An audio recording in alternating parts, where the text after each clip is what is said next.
The agency that I signed up for as an intended parent scammed me out of $130,000 because I did not get a baby.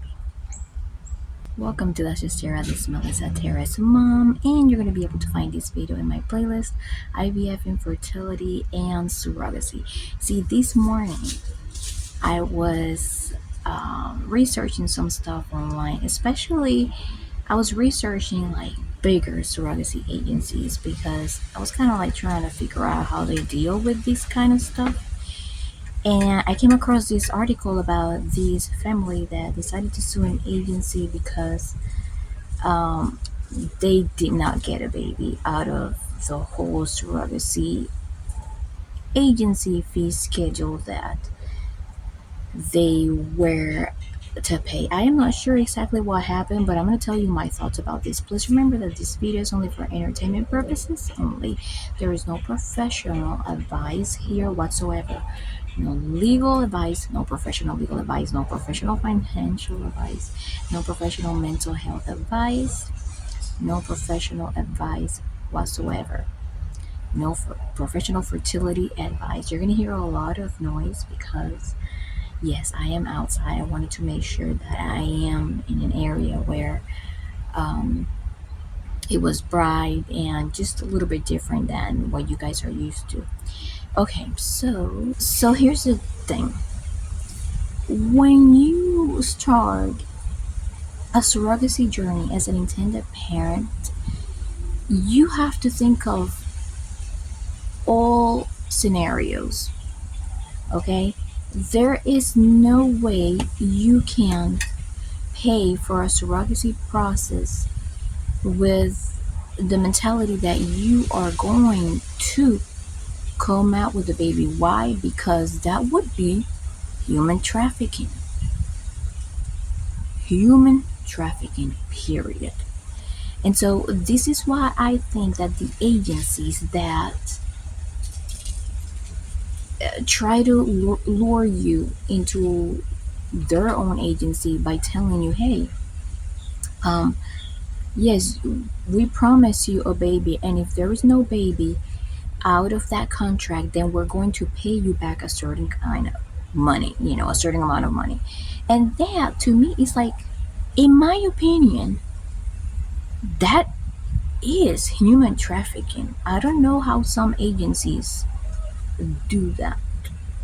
I really don't know. Um, it is very dangerous. The reason why, and I think it just puts the surrogacy industry at risk for like just staying illegal in some sectors or it not being so or some regions not being so surrogacy friendly because the people don't understand. They go with a certain mentality, they jump into a process thinking that they're gonna have a baby, and that's not the reality of it.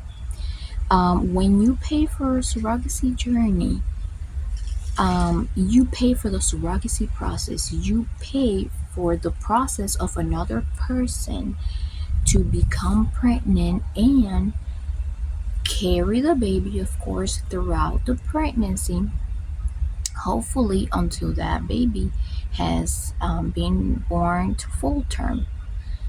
Okay, now when you jump into a process like this, you have to understand that it is just like you as a woman being pregnant. Every pregnancy comes with risks, but you have to take in consideration also the quality of that embryo or quality of embryos that you are going to work with.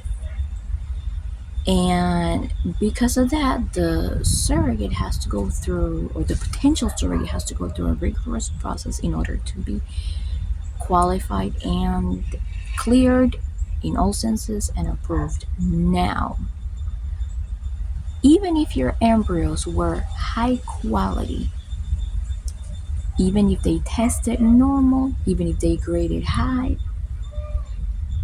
there is still only a 50% chance of it resulting into a full-term live birth. Okay, so because of that, the surrogacy agencies that make sure they are upfront and honest and ethical will tell you that you are paying for the surrogacy process. You are not paying for a baby. Okay?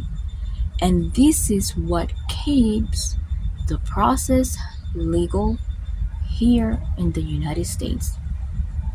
Like I said before, I don't feel comfortable with surrogacy agencies out there telling people, hey, you know, you're gonna get this certain amount of money if it doesn't work out with this surrogate. No, absolutely not. I think, like I say, I think that's playing with fire, and that would be human trafficking. For an ethical surrogacy agency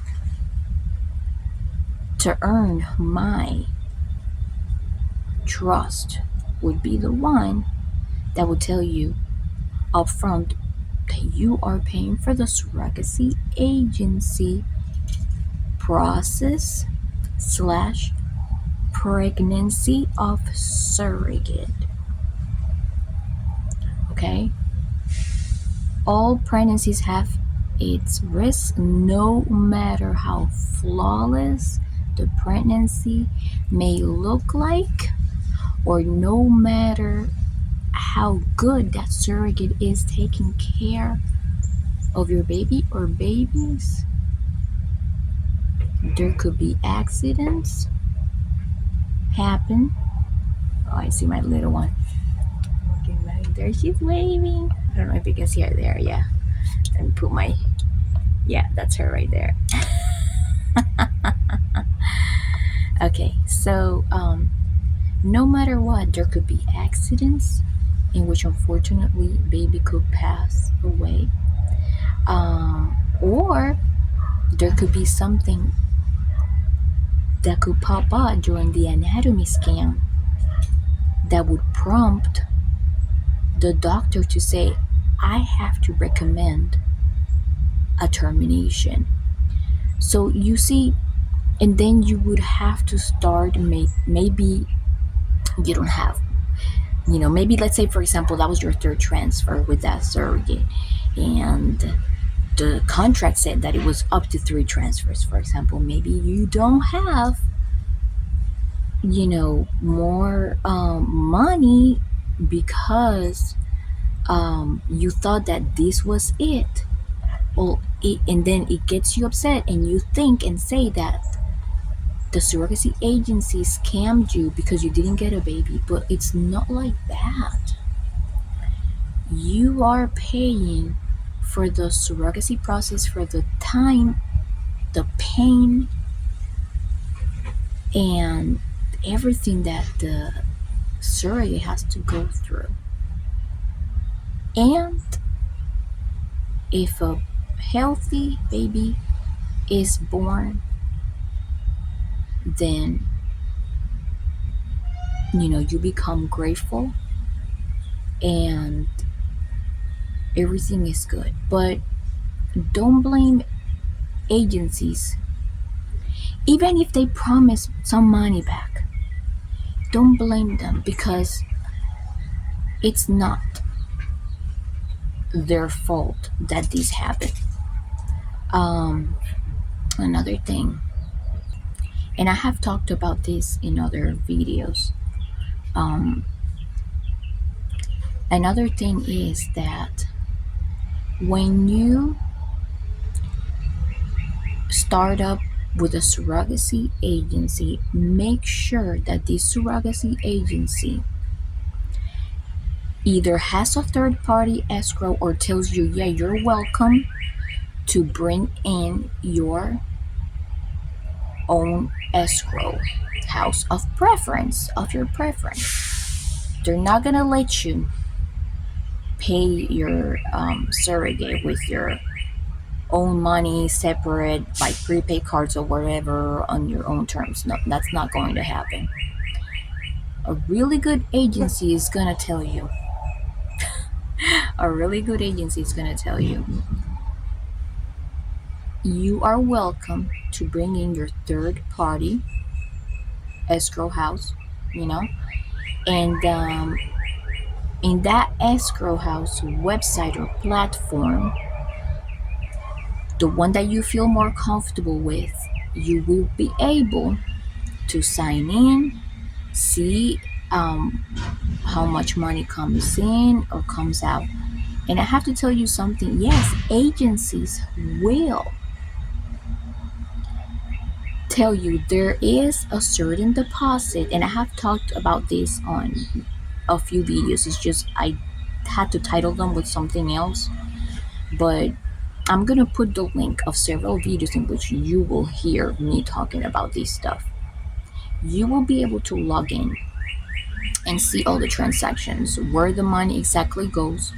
um, of course, the agency has to upload the documentation, the original documentation, of course, for example, of labs receipts, because you have to remember that money does not start being taken out not just when the not just when it's transfer time. There is a lot of expenses before that too, like for example, blood work, just additional testing that the reproductive endocrinologist will assign your surrogate, traveling expenses, for example, childcare expenses. If surrogate has to go somewhere to get checked, and they don't allow kids or what have you, there is so many things. And this is why the surrogacy agencies will tell you, look, we have to take a certain deposit. For example, sometimes they run 25,000 to 35,000. Um, that deposit will cover. I'm not saying that all surrogacy agencies do that, but that will cover um, traveling expenses, labs, things that have to be done last minute, in which the surrogacy agency won't have to be asking you all the time to do separately. And so when that goes down to a threshold, then you know you'll be able to look it up, and then when the contract comes, and there's going to be another threshold and blah blah blah, and it all depends on what the contract says, and it all depends on what the surrogacy agency terms are. um, so an ethical agency will tell you you're welcome to choose your own escrow house. Okay. um, but surrogacy agencies are not out there to steal your money. They want you to have a healthy baby, but you have to understand also that everything takes a lot of efforts that have to do with money. Okay, and sometimes it results in embryo transfer, or early miscarriages, or preterm labor, unfortunately, with stillborn baby, or full term labor with a stillborn baby. And you cannot blame the agency or the surrogate for this, especially if they did everything that they were supposed to make sure that everything worked as best as it could work. But you cannot blame an agency for not ending up with a baby because you paid a certain amount of money. And this is how it works. And this is why, and people don't like it. People don't like it when I talk about embryo quality. This is very important. And I know that you, as an intended parent, you get really excited even if you have one embryo ready to go for transfer. You want to look for a surrogate. An educated surrogate will tell you that she would prefer if you have at least three embryos for three transfers under one contract, that they tested normal and that they're highly graded. Why? Because the the best they are in terms of quality, the more chances you have of a successful live birth. So if you're going to play it by faith, and I understand that some of you don't end up with good quality because of a problem with sperm or problem with the eggs, but you have to keep your, you have to be really grounded and realistic about this whole situation. The chances are very low if you're going to be working with low quality embryos. The chances are more when you are better when you work with day 5 high quality embryos. Day 5, for example, 5AA, 5AB, 4AA, 4AB, those are the excellent type of embryos. Anything around it, you know, there is a risk. And a lot of people say, well, a lot of clinics differ and say, well, day 6 is literally like day 5, but day 6 is when they are already hatched. Okay. So even though they say it's literally the same, in my opinion, it is not the same. And the chances for it surviving are a lot greater when you have day 5 graded high. Okay, and a lot of people don't like this. They hate when I talk about this, right? But then when you are in the groups, a lot of them will be scared to talk about their experiences because they didn't want to listen to their guts, you know? And their guts would say, hey, I should have maybe, waited a while longer and just paid for another cycle and created more embryos. And yeah, it's going to be a little bit more, but hey, it's just better than spending money in a whole entire journey for something to happen and then having to start all over again. No, if I'm an intended parent, I would rather just do another cycle. And if it that do another cycle to create more embryos.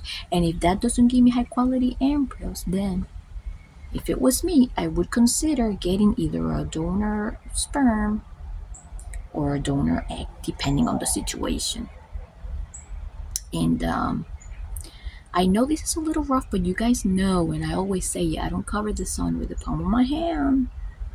I'm going to tell you here how it goes.